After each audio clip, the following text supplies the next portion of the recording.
Welcome to the Institute of Jewish Knowledge and Learning.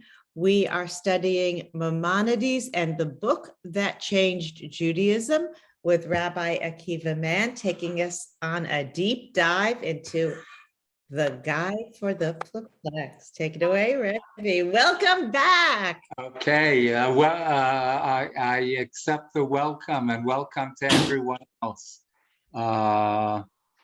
Just let me get something off of the computer here for a sec. Okay. Okay, so welcome everybody. I am so looking forward. Again, something's popping up. I have to get rid of it.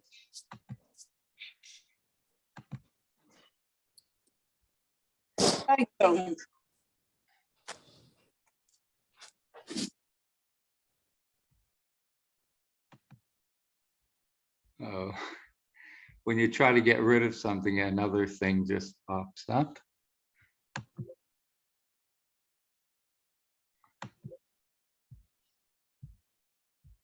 Sorry, all of your, I can't, it's getting in the way of all of your faces.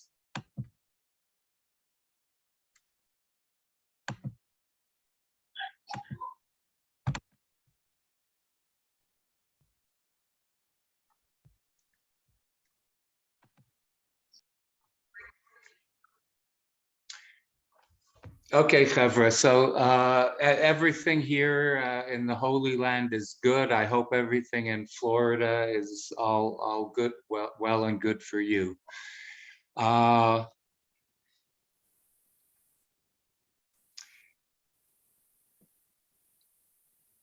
We're about to swim, you know, like do a deep dive into the shallow end and into the deep end of the getting into the mind of and soul of Maimonides. It's as simple as that, and it's going to take us, I hope, on a very lovely journey.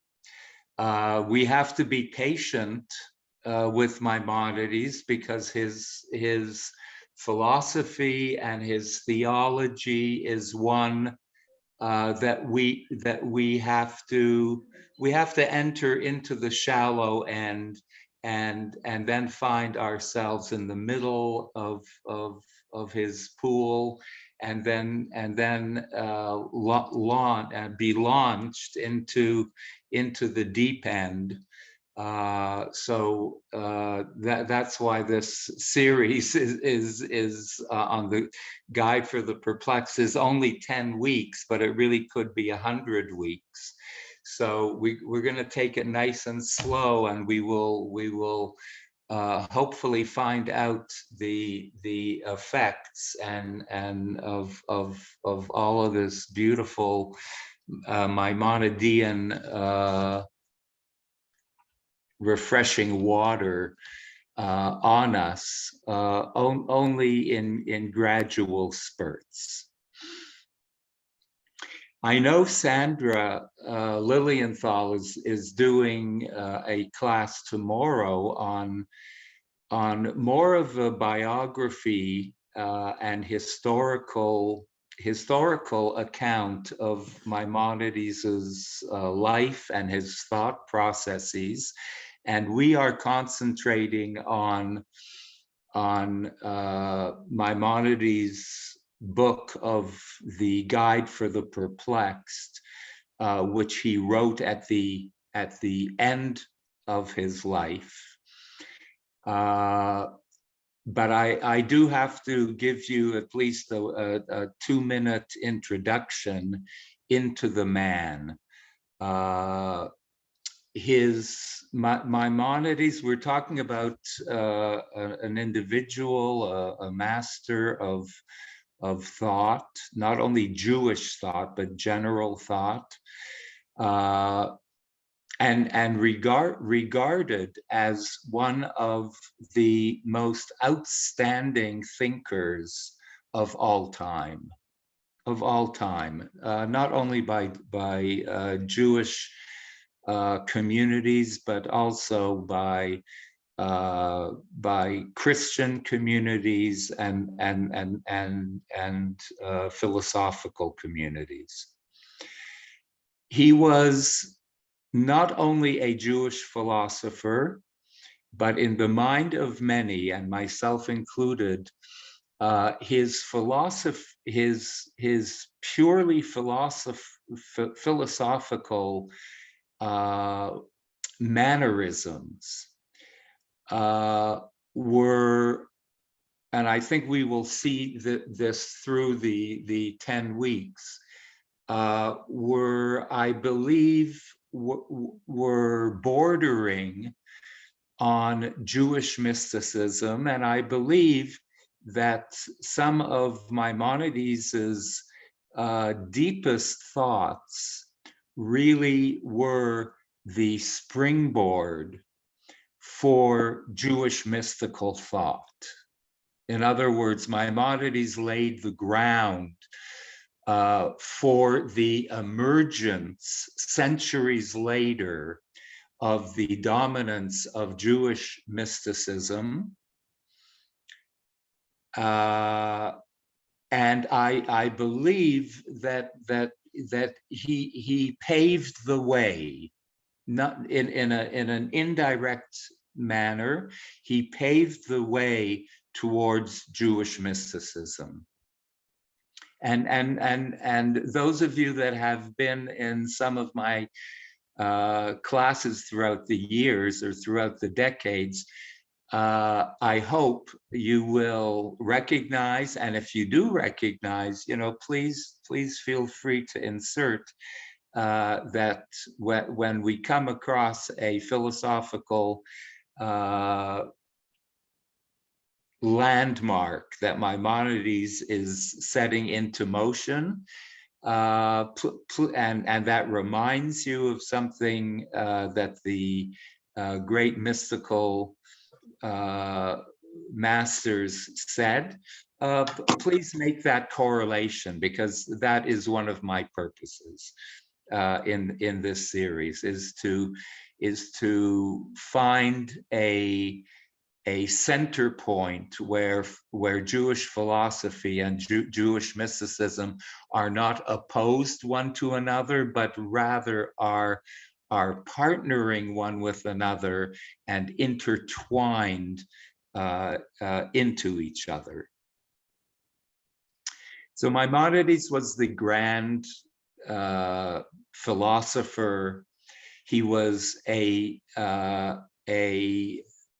sought upon medicine man. He was a doctor, a physician to the Sultan, to the vizier of the Sultan of Egypt.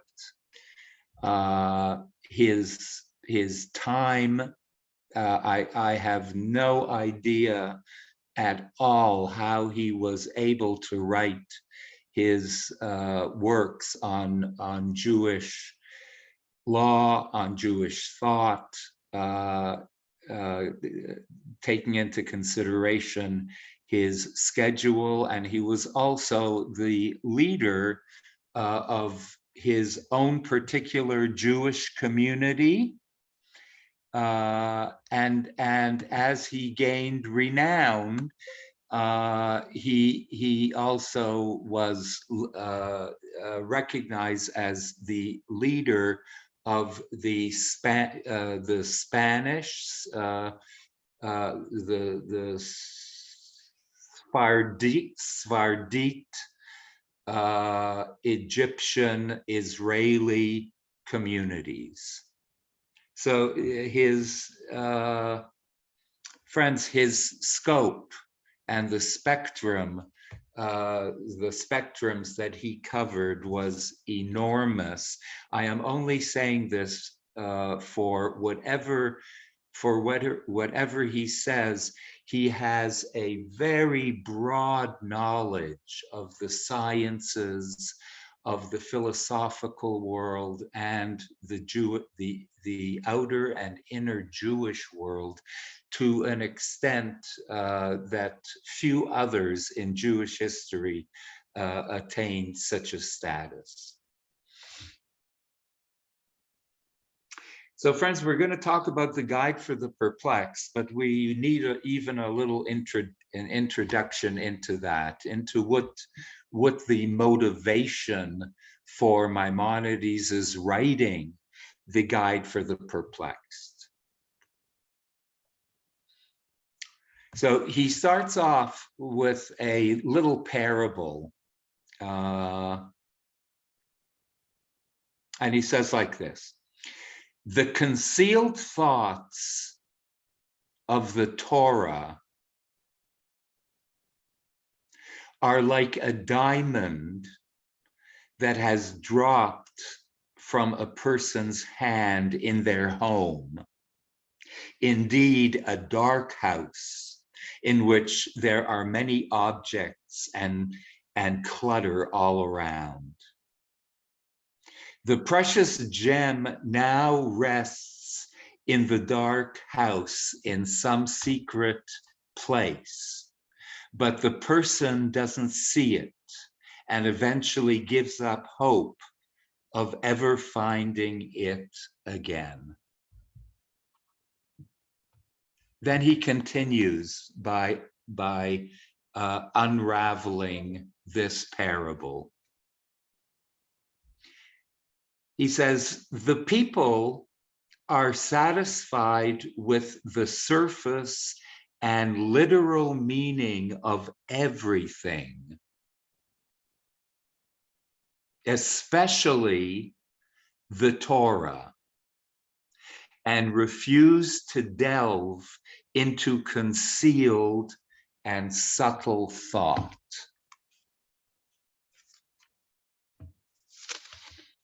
That's a heavy statement, friends. The people refuse to delve into concealed and subtle thought.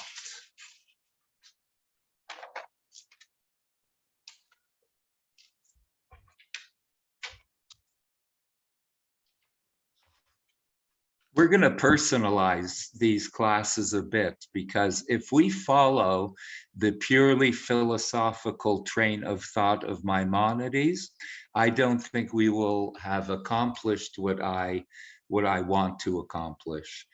What I want to accomplish is try to translate, try to reframe some of the Maimonidean philosophical foundations and allow them to be nichnasim el halev. I want the philosophical truths, which sometimes can become a little dry and a little academic and a little too intellectualized, because we're quoting Maimonides and Maimonides is quoting Aristotle, and getting into areas that really I believe are unnecessary outside of summarizing. So I want these classes not to remain on the philosophical and even hypothetical theory level, but I want these truths, these wisdoms that we extract from Maimonides to really enter into the heart, and we have to take time and energy and dialogue to do that. So I want to ask, and not everyone can be called at one time.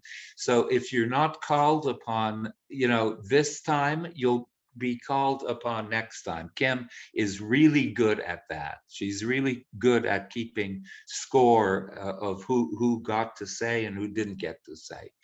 So I want a short little discussion on on how and if and then why it is so easy for us to refuse to delve into concealed and subtle thought, even if we think we do enter into concealed and subtle thought.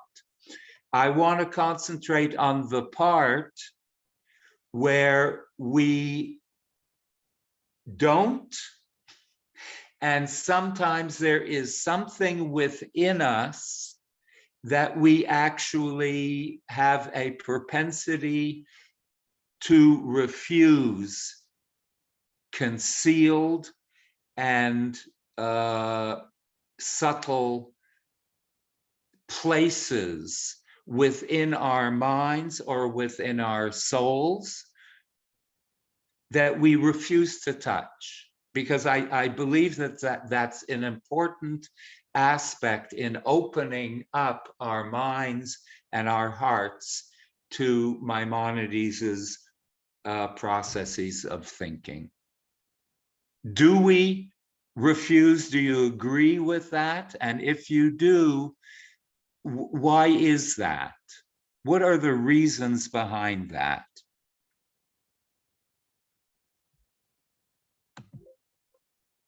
And just as a reminder, we do ask that you turn on your video if you would like to comment.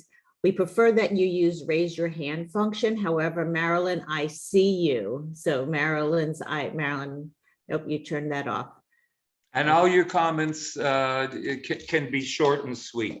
Kathleen Collins, you're up. I mostly just have a question. When you're talking about the subtle thought, are you talking about what we read in the Talmud, or are you talking about something more like the Luria sort of? All of the above plus more.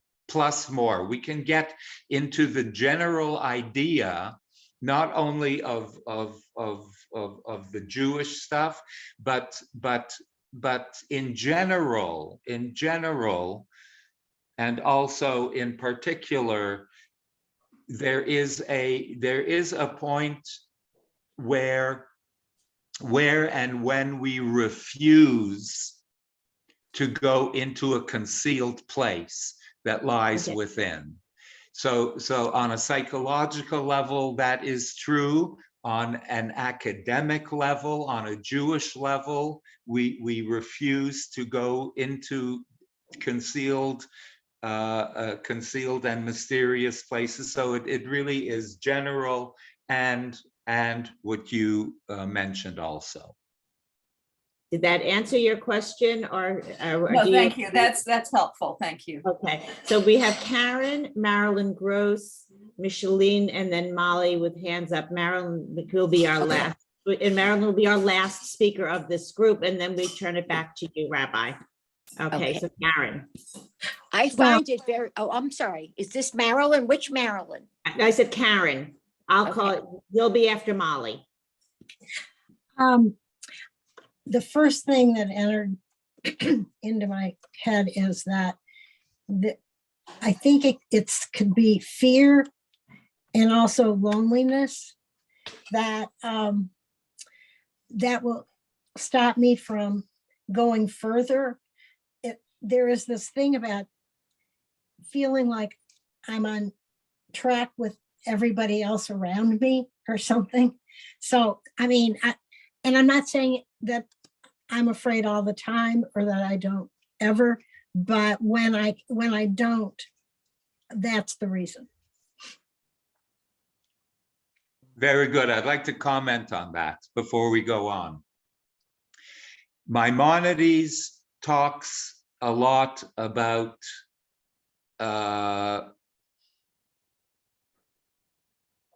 well, I'll get into it a little bit later, but I very much acknowledge the idea that we refuse to go into concealed places, mainly out of fear. It is either the fear of fear of the new, and I think that is a huge part of it. Fear of the new is something that ruffles our feathers, something that is out of the ordinary, that is not comfortable for us, that shocks our system, either our mind system or our emotional systems, something like that. We automatically put up a barrier, and some of it might be conscious and some of it might be very unconscious or subconscious, but we put up barriers between ourselves and those things that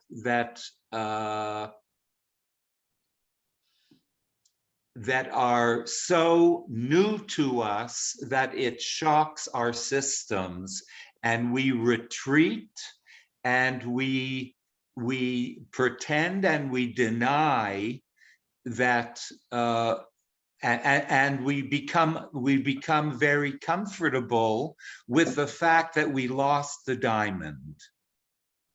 That lost diamond is lost.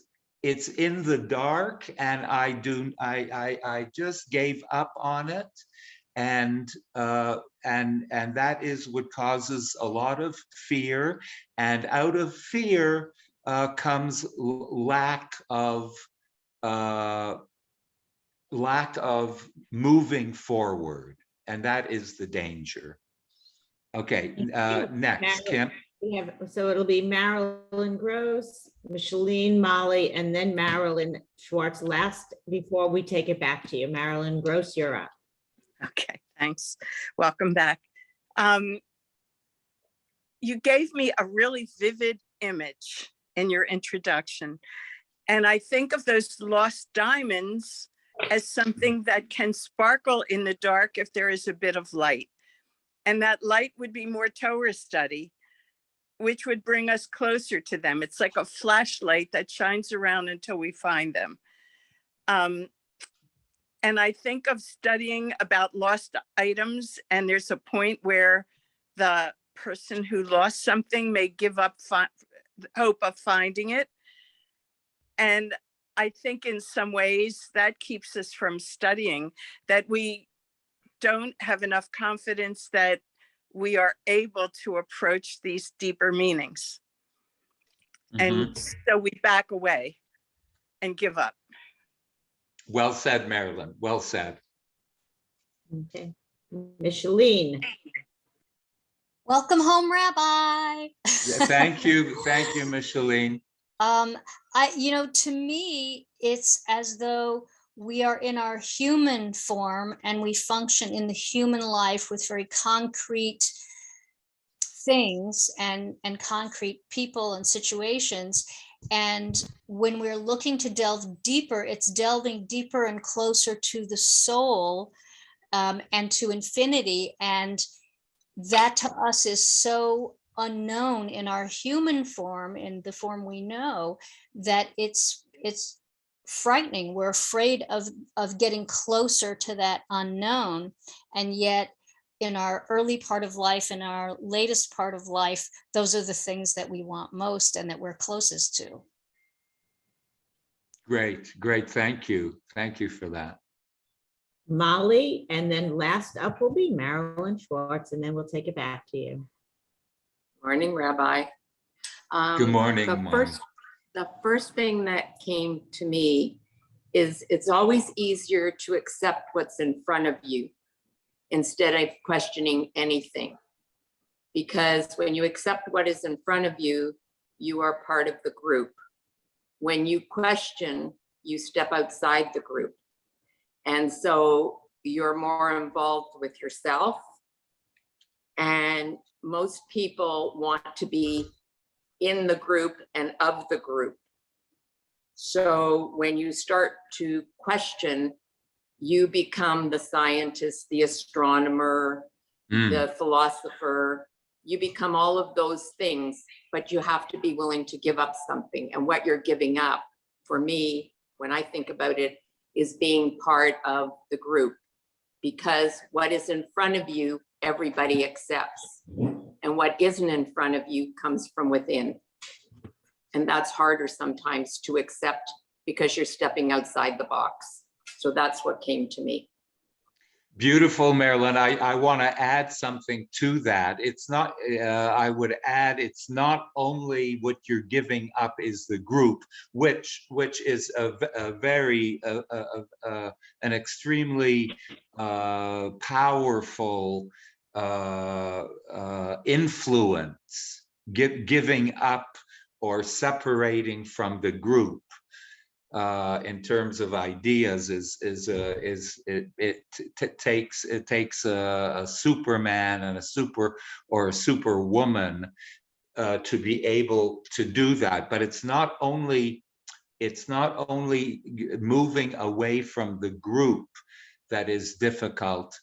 It's also moving away from my old self, because new ideas and new to reveal concealed things which bring new ideas with them and possibly smash old ideas that I held so dear for so long. That's an unbelievable feat of strength too, on an individual level. Thank you. Marilyn Schwartz, and then you're back up, Rabbi. Okay. I'm thinking, do I want to alienate myself from everybody? Because now I am just like everybody else. How much effort do I want to put into finding out where I am and what I am? It's like celebrating Hanukkah. I can light the candles and buy a present and sing a song. That's Hanukkah. But I could go into the deeper meaning of what it means to me, to the Jewish people, to history, and to the future. So how far I want to go depends on what I'm looking for and how strong I am and what I'm willing to give up to be different. Because when you look for meaning in life, you are different. Very nice, Marilyn, very nice. When we sometimes open up ourselves to the concealed things, that takes a lot of effort to unearth. But when the mysteries come out of their concealment, and some new visions you are beholding some new visions that come out of the darkness. Those new visions and the future visions that come from that can be a little intimidating, because it creates a widening of our scope and our vision, and it becomes so wide that it's scary for us. We don't have the old lanes, the mental lanes anymore. So when concealed things are revealed, what really happens is that the highway we were driving on for now doesn't have white stripes as lanes anymore. Those are only created later on. We are on a wide open highway, and that sometimes can be scary.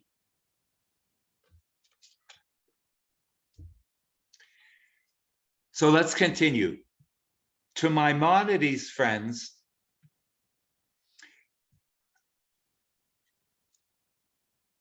and this is important for us to understand, philosophical truths were made clear and pure only after extreme, arduous work. And he insists, friends, that there is no easy way. It takes some hard thinking. Friends, what does philosophy mean? Don't answer, it's rhetorical.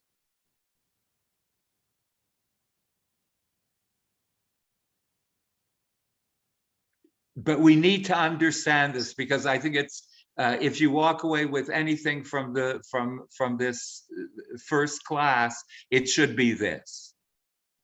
What does philosophy mean? Love of knowledge.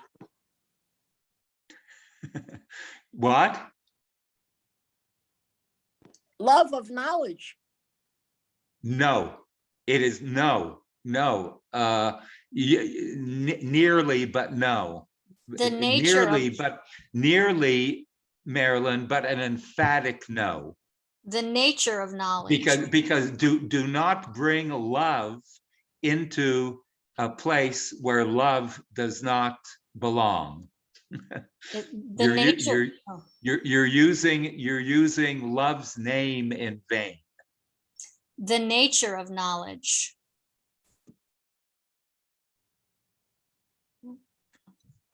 That is much more accurate. But philosophy, I want to put it in simplistic terms. Philosophy means thinking about thinking.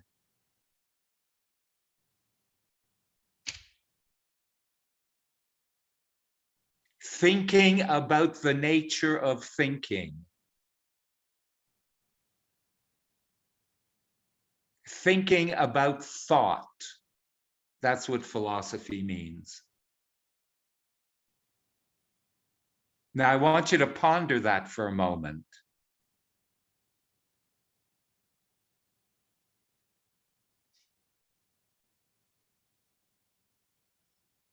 The definition of philosophy is thinking about the nature of thinking. And the nature of thinking is the everything about thinking.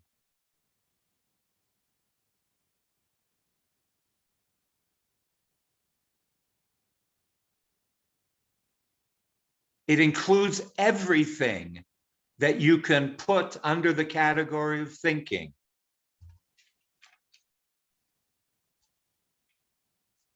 So philosophical truths, that means after thinking about thinking, there comes to each and every one of us, and certainly to philosophers whose business it is to think about thinking. Thinking about thinking comes with results. And those results are captured in the word truths.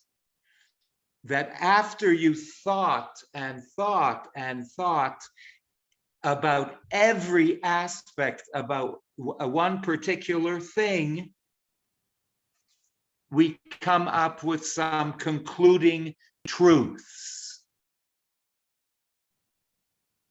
So Maimonides says that philosophical truths, the conclusions we come to after a crazy amount of effort of thinking about thinking,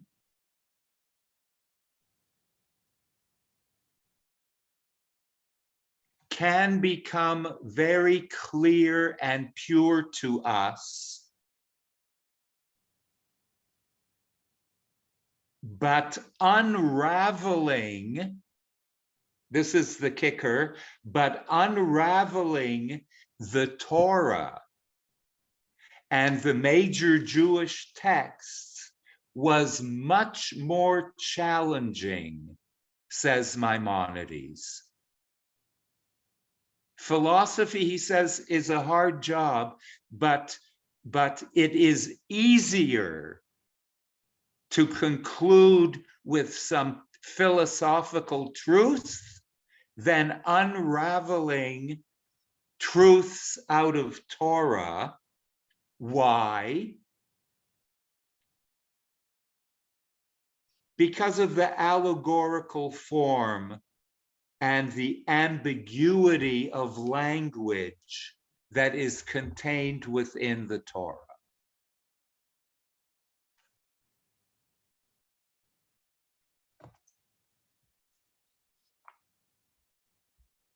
So what Maimonides was attempting to do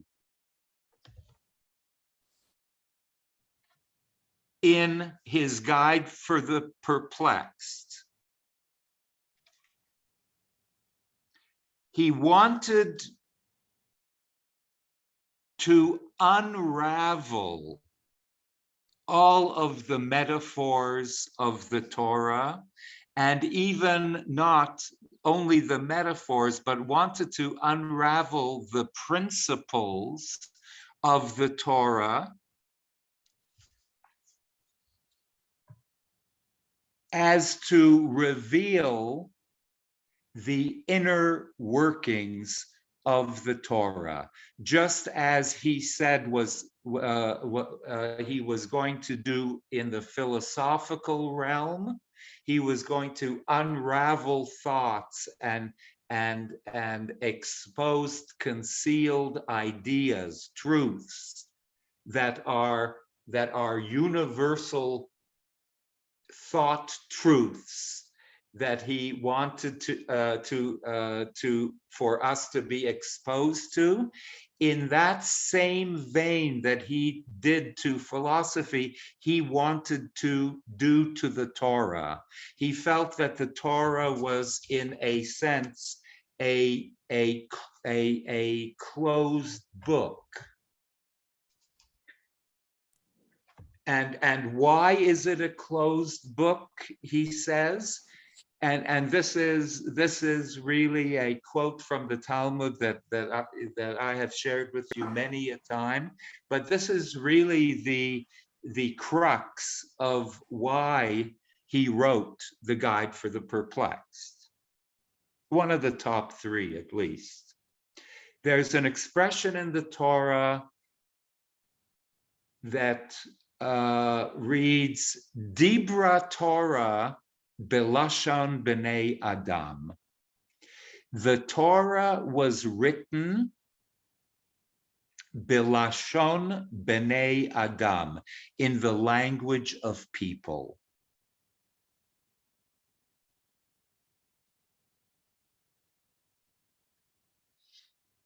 And isn't it so?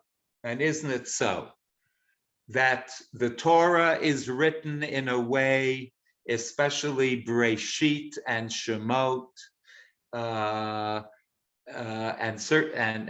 Devarim, the Torah is written in the language of mankind. That a grade oneer, someone in kindergarten, can be reading or be taught the story of Abraham and Isaac and Jacob and Egypt and Pharaoh and Moses, and the Torah is accessible to a first grader, and also accessible and welcomed by the grand mystics. But it is because the Torah is written in such a concealed manner that Maimonides insists, in order to get to the truth behind the Torah, one has to start digging.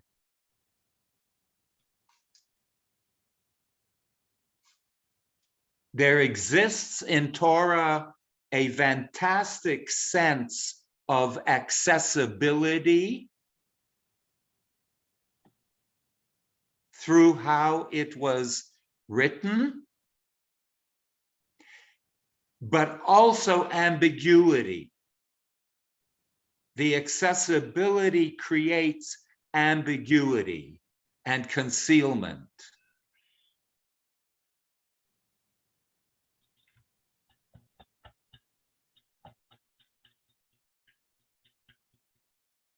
And just on a very simplistic manner,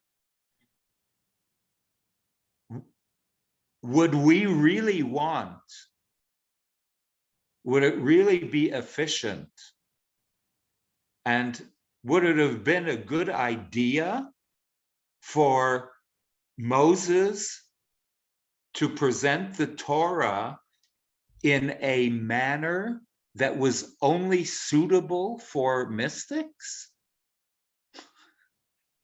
And not also for the common person? And not accessible to children? Would that have been like the alternate idea?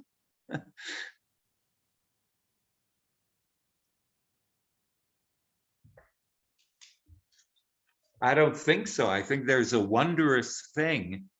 There's a wondrous thing in creating something that is accessible to all, and then it is up to us to dig further.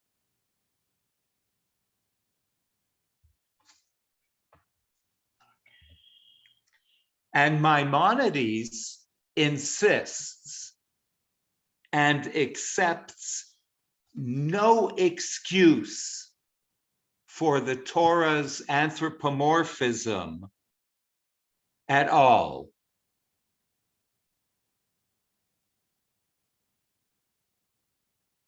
He does not accept an excuse for the anthropomorphic imagery in the Torah based for us to use as an excuse for ignorance. It's anthropomorphic, so unravel it, says Maimonides. How do you unravel it?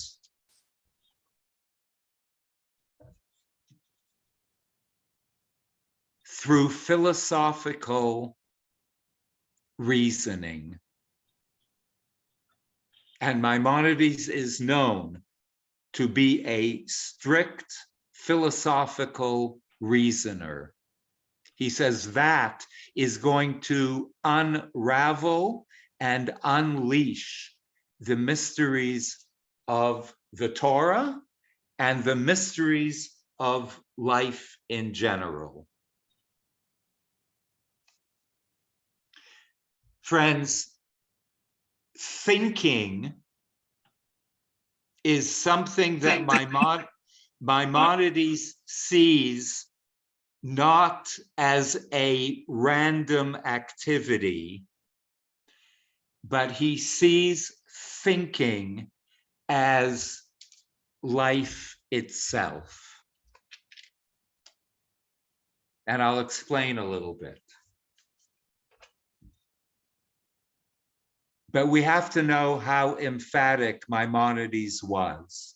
And again, if there's any homework after this lecture, the meditative homework is going to be to be in touch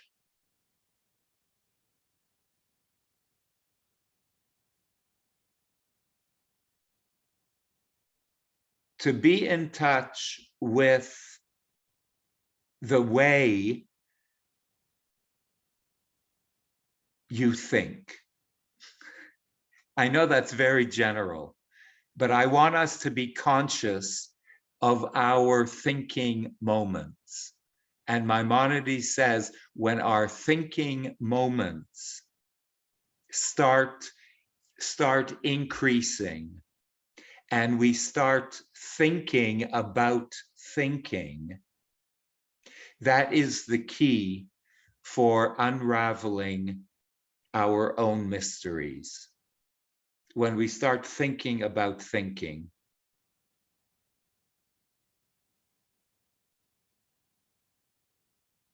Who is thinking this? Why is the one who is thinking this thinking this? The 70 facets of thinking that we can possibly do without driving ourselves insane, of course, because that can also happen. So Maimonides concludes, and this is it might be a balloon busting comment coming here, that man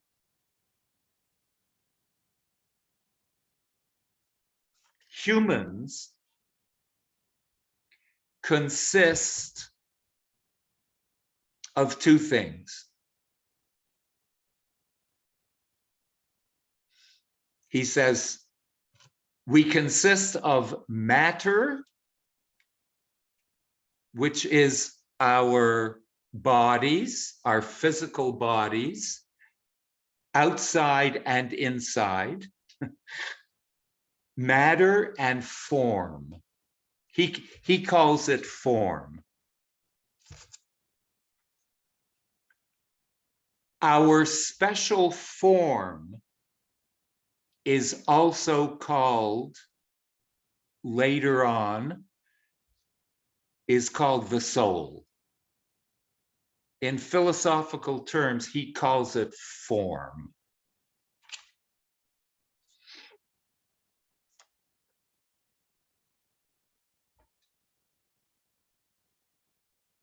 And our special form or soul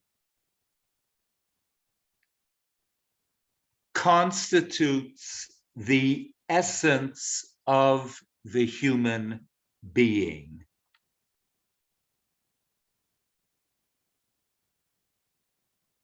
Okay, so we have matter, which is our bodies. We have form, which is called also the soul, which constitutes the essence of the human being. And then he adds, and this is the kicker, friends, then he adds, what really constitutes the essence of the soul? He says, our ability to think.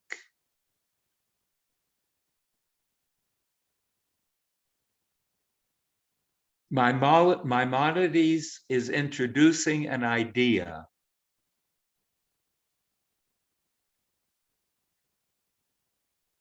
which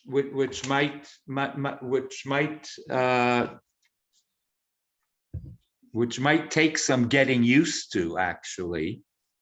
If you had any other definition of the soul, then this has to be a chidush to you. Maimonides' definition of the essence of form of the human being is, he's translating, but what does soul mean?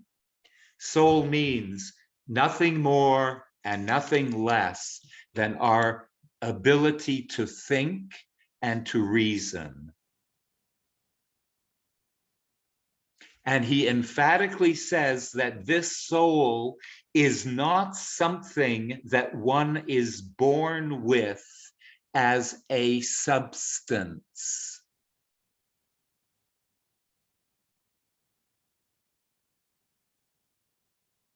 I think we have to cleanse ourselves of that too. We know it, but we might not be pure in it.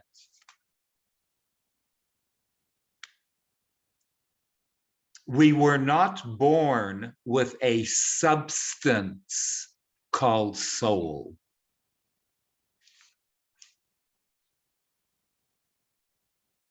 This is how Maimonides explains it.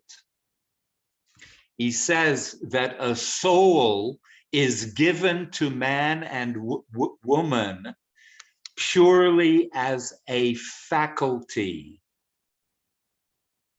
as a sheer, and this is important, as a sheer possibility. The soul is given to a man and woman as a sheer possibility. At birth, he says, we receive only the disposition towards reason, potential reason, potential intellect. It is left up to us, each individual, to form and develop and evolve his or her own self, to acquire our own souls. It is only through the evolutionary and developmental process we are given the potential in the form of a soul, and then it is left up to us to develop that soul through the faculty that the soul inhibits, which is intellect. And we're going to define intellect soon, because intellect does not mean that the soul seeks to be an intellectual.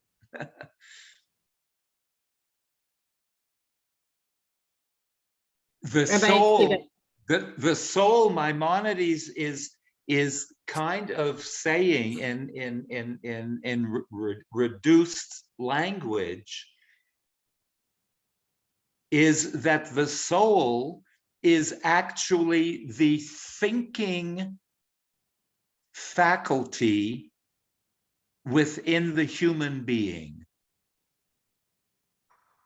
And we are not gifted at birth with the proverbial, oh, the soul is invisible, but it's somehow implanted within us and it is there.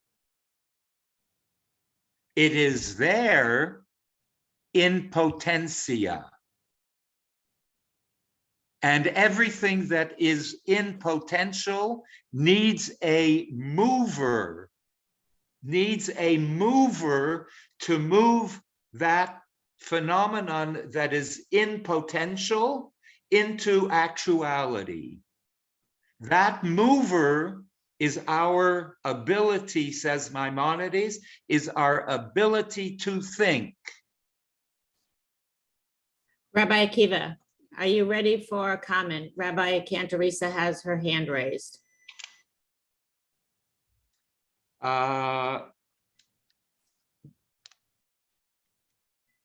Okay. Make it a good one. Oh my gosh, okay. The ability for the soul to become something of more substance, let's say, and I may not be wording it exactly as you did, as graciously as you did. Could that not be connected with how God created us, with the potential to use the Yetzer Hara and the Yetzer HaTov, which includes the way we learn philosophy? Everything is philosophized in the way I believe. Okay, the way we choose to the way we choose to use our lives, the way we choose to learn our way through life, the way we choose to learn anything. Because philosophy The philosophy is the study of everything. Anything we take on is a philosophy. Because everything is dependent on the way and manner in which we think. Correct. Right. And God gave us that. God gave us that ability to do so. Absolutely. When we say Elohai, neshama shenatata bi tahorahi, God, Right. the soul that you implanted in us is pure. Maimonides is saying,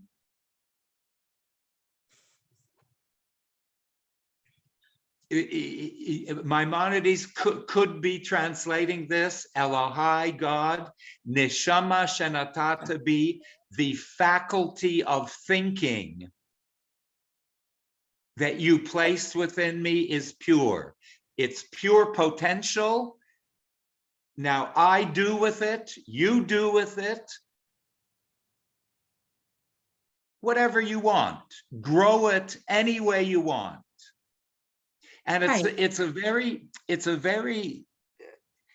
it's so purely simplistic that everything depends on our ability for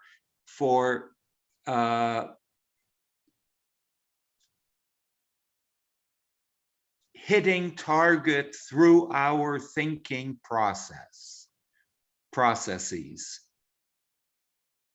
Okay. If I can, Everything we do. So this is, Chavra, this is very much, it really brings down the neshama to a level that is in contradistinction to the idea that the neshama is a bright light, a bright invisible light that is somewhere in my body and that is shining and that is trying to get out and is trying to reveal itself and that influences me.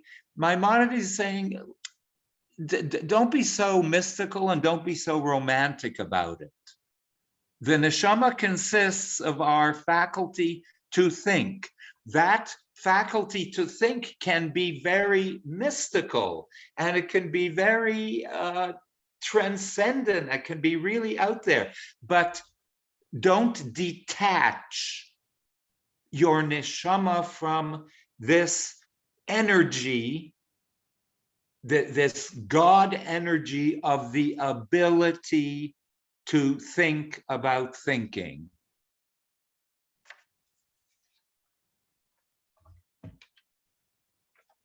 can we move on with a couple of more questions? We see Yes. Shabri's and then Mike's hand, and then you'll let me know when you want to get back to Okay. leading. Shabri. Hi, Rabbi. Nice to see Hi, you. Shabri. From the very beginning, when you said, think about thinking, the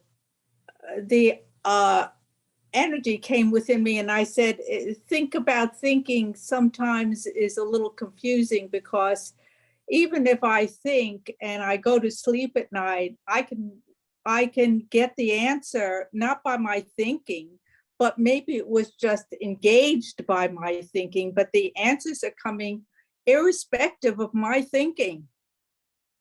The answers come irrespective of my thinking sometimes. Thank God it does, because it's coming from a different other than the thinking mechanism. How do you, first of all, how do you know that? Second of all, maybe My thinking. Just kidding.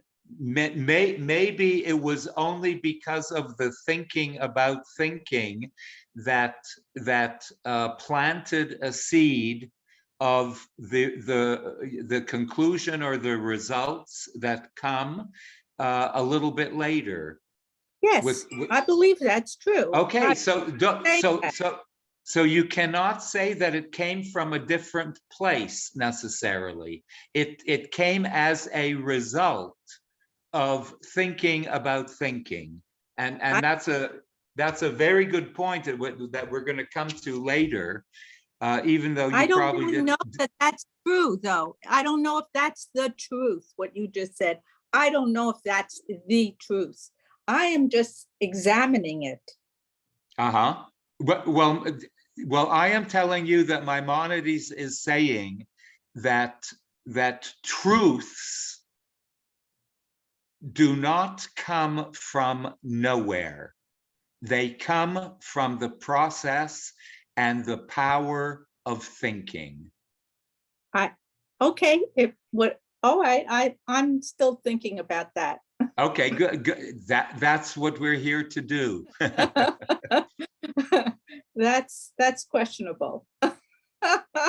Thank you, Rabbi. Okay, and Mike Filzer. Okay, thank you. Hello, Rabbi. So nice to Hi, see Mike. you and everybody again. Hi, Mike. So I'm in the middle of rereading Arthur Green's book, Seek My Face, which is fascinating. And what you just said this morning just really turned that on its edge a little bit, increased my understanding of some of the things that I've been studying in his book. But the thinking, I don't know if this is my thinking or this is Arthur Green's thinking, but that it requires language to think. To think about thinking requires language, words, that animals that can't speak. And I think actually you gave us a class last year on the difference between, say, the animals and humans, that we have the ability of language, and that the ability to think things through is the difference and the essence of it. I think Arthur Green even mentioned the revelation at Sinai was the ability to name things, to have language, to have words and descriptions. Prior to language, we might have the ability, as animals have the ability certainly to be aware, but not to name things. So once we have we have the names, we can start using language to think about it and to think about thinking, and to actually, from Arthur Green's words, I believe, to create God within man's ability to perceive God comes from the ability to use language for that perception. And so that's my thought, just to kind of connect that with what you were saying. And Mike, it's very beautiful and very important, because I am going later on, I am going to get into language, like thinking in relation to expression and language, which ultimately is very important, because thinking cannot really remain and last without putting it into a vessel that we call language. But I am going to be speaking about language. I would like us to, before we get into language, I would like us really to hit the epicenter, to really ponder the place of the high place that Maimonides puts the faculty of thinking. The faculty of thinking, he is saying, is the essence of our souls. Is the essence of our souls. And that is hugely important if we make that connection. The soul now is not relegated to that invisible, mysterious thing. It is it is within our reach, in our kapelach. Our thinking process is our neshama talking to us. I think that's a chiddush. I think that's a chiddush. Okay. because next time you ponder something, next time you think deeply about something, you will be able to say, I just had a little chavruta with my neshama.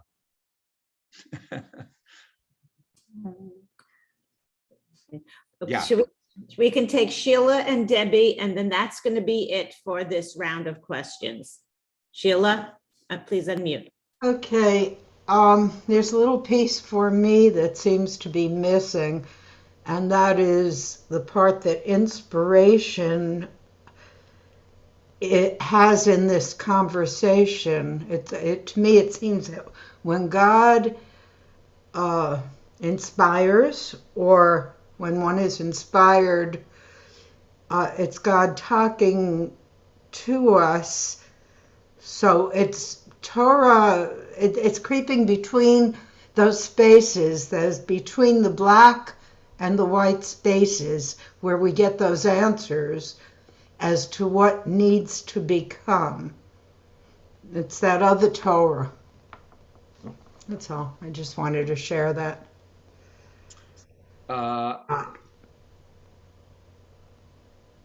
And Maimonides, Sheila, would retort, those white spaces came about only because you put your thinking gaze upon them. Because some people would look at the white spaces and not gain any inspiration. It is only because the inspiration comes only because there was a thinking behind it, and therefore you saw the illuminating white spaces having any meaning. Okay, thank you. We'll have Debbie, then we'll speak, and then I'll call on anyone else who has their hand up. Hi, from the old hood. I'm looking at your old building. And thanks, Debbie. When I keep it simple, I think of neshama being energy.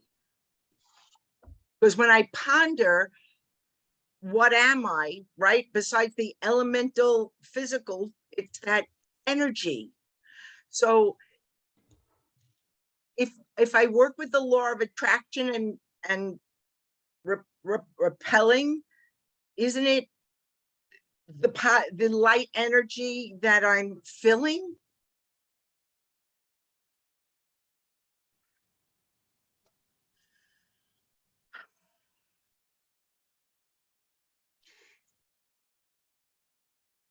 That light energy that you are feeling, Maimonides would say, is the product, is the nectar from the fruit of your thinking.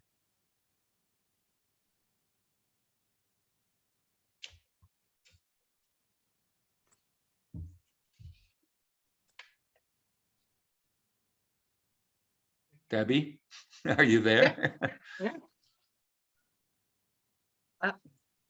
That's Gamati, Davarti. I feel it. I thank you.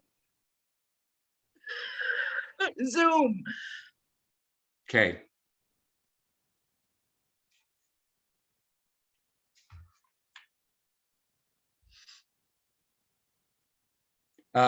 Kim, what time is it, please?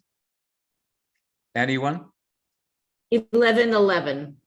Huh? 11:12. You have 18 minutes to finish where you're going. So, friends, to Maimonides, think about this very personally, friends. To Maimonides, acquired wisdom, your acquired wisdom,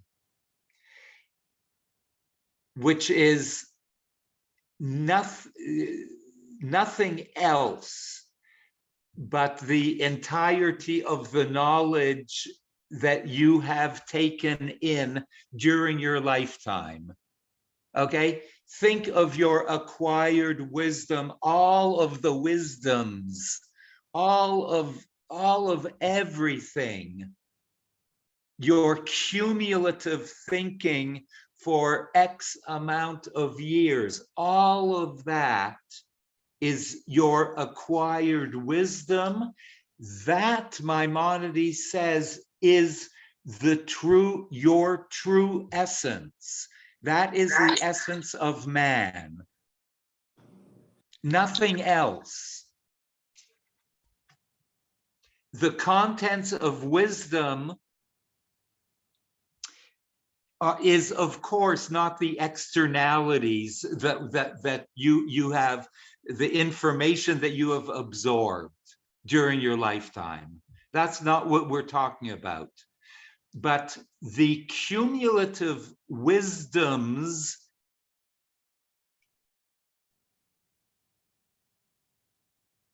that is what constitutes the foundational elements that of the self. Nothing else.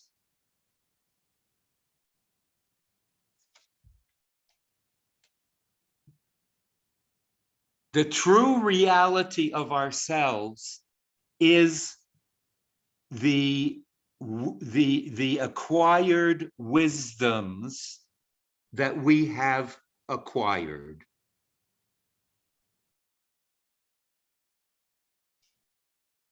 What he's saying, friends, is in very simplistic language, what we think is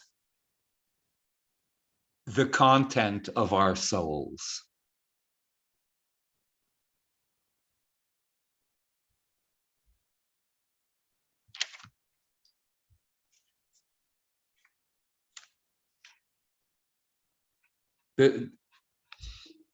What we think is the content of our souls.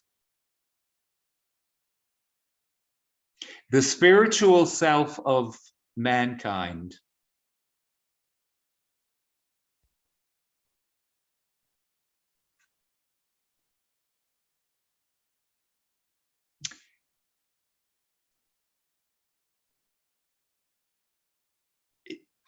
our essences, who we really are, then is identical to the totality of the essences of the wisdom that we have taken in. Zehu ha'adam. Zehu ha'adam. Our thoughts are our essences. And therefore, Maimonides concludes that when we think of God, when we think of God, when we think about transcendence, our essence then is identical with the idea of God and transcendence.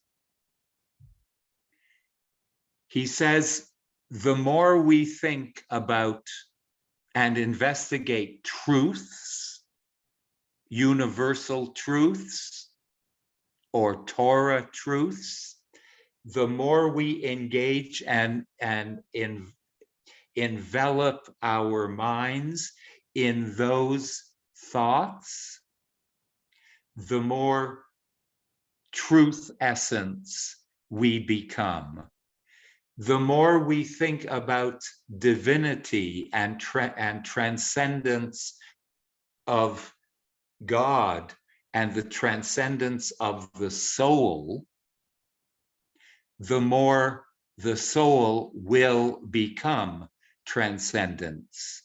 The more we think about the ins and outs of enlightenment, the more enlightened we will become. And you know what? The scary, and that sounds great and beautiful and true.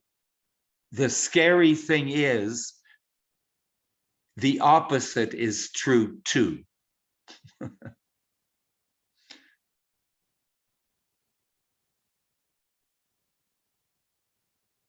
the less we think about transcendence, the less we think about thinking, the less we think about truths,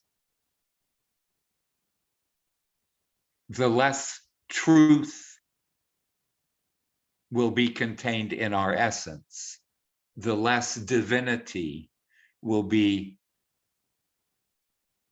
present in our essences. So Maimonides is challenging us, those that are perplexed. And he says, you know, on one level, he says everyone's perplexed. And I'll probably next class I'll describe how hesitant Maimonides was to write and to put into language, to put into words what he was about to say in the Guide for the Perplexed. He was terribly, I think we were inches away from him not writing it.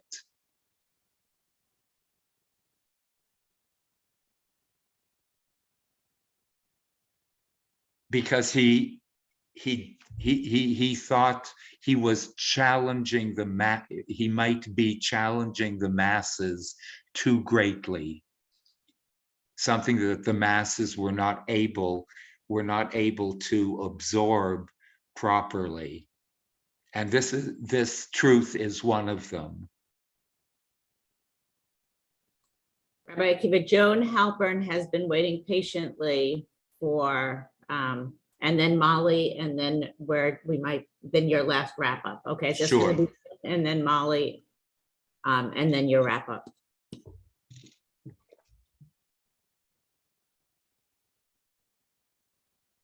You're unmuted.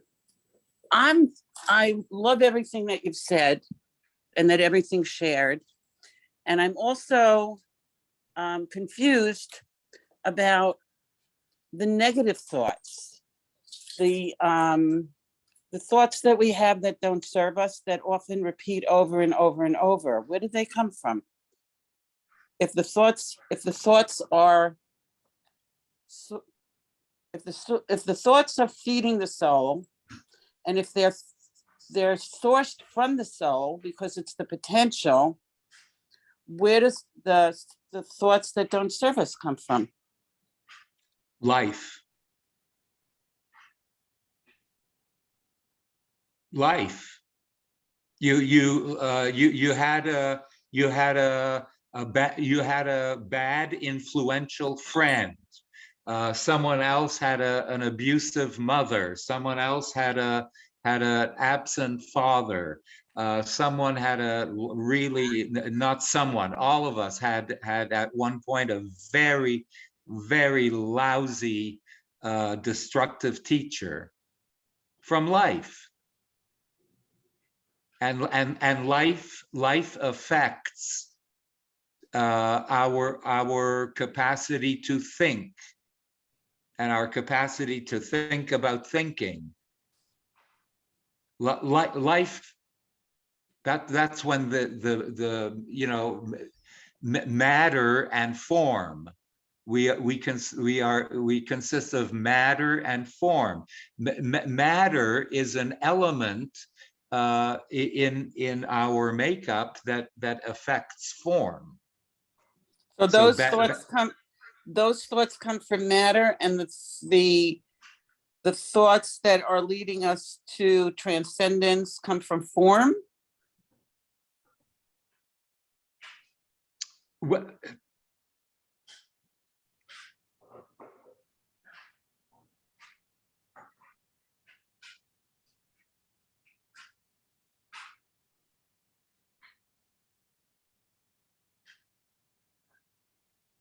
One can say that, Okay. but I wouldn't call it matter. I would like matter is another word for life.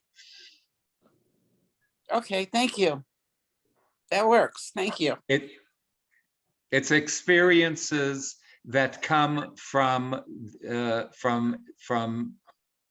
outside that then affect very much the inside. Thank you so Last much. question.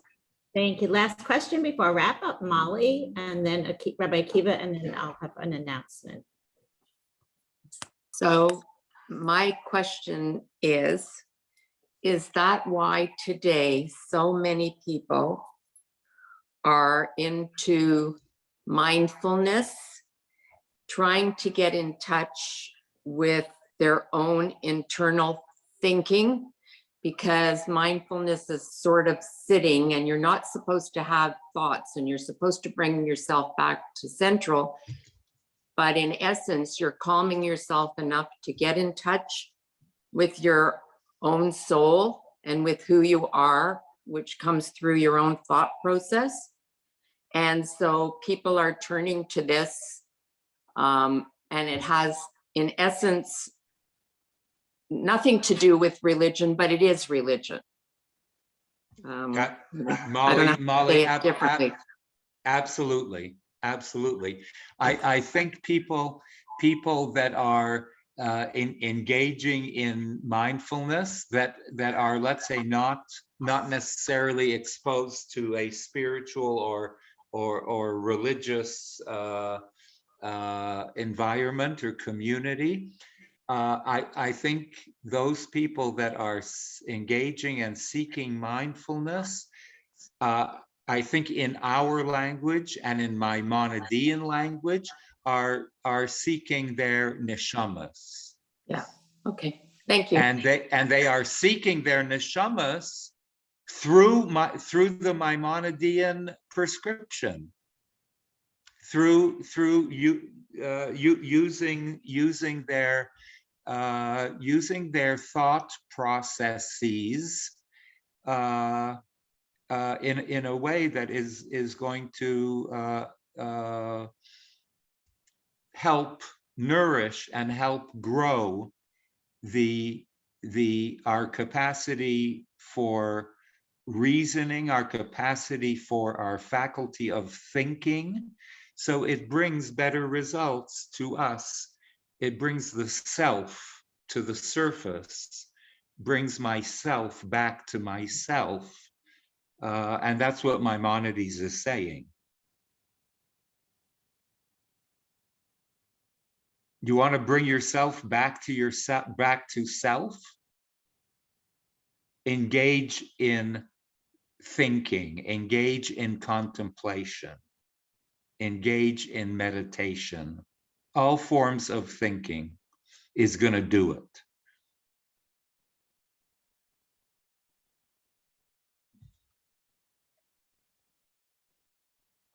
Okay, Kim, announcements, please. Okay. Tonight is the program with Rabbi Siegelman. It's a special fundraising event. We had originally